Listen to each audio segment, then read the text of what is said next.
Bağışla ya Rabbi günahıma benim.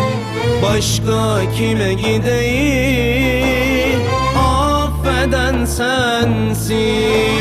Bağışla ya Rabbi günahıma benim.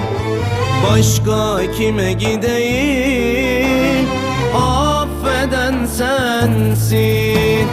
Ben kulum, sen Rabbimsin, ben cahilim.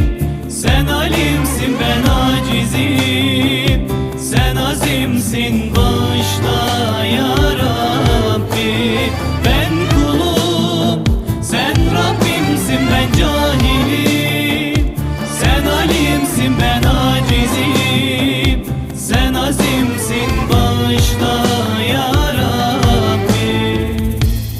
La ilahe illa ente subhanek.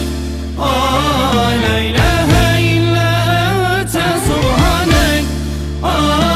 Subhaneke Rabbi, subhanek.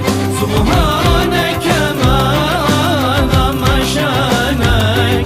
Subhaneke Rabbi, subhanek. La ilahe illallah.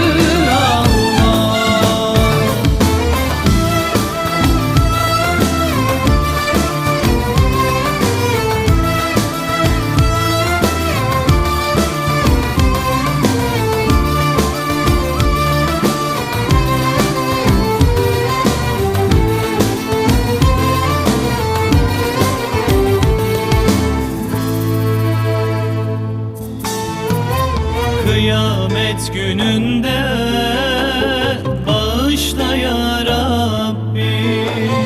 Günahlarım önümde, bırakma ya Rabbi. Kıyamet gününde bağışla ya Rabbi. Günahlarım önümde, bırakma ya Rabbi. Ben kulum, sen Rabbimsin, ben cahilim. Sen alimsin, ben acizim.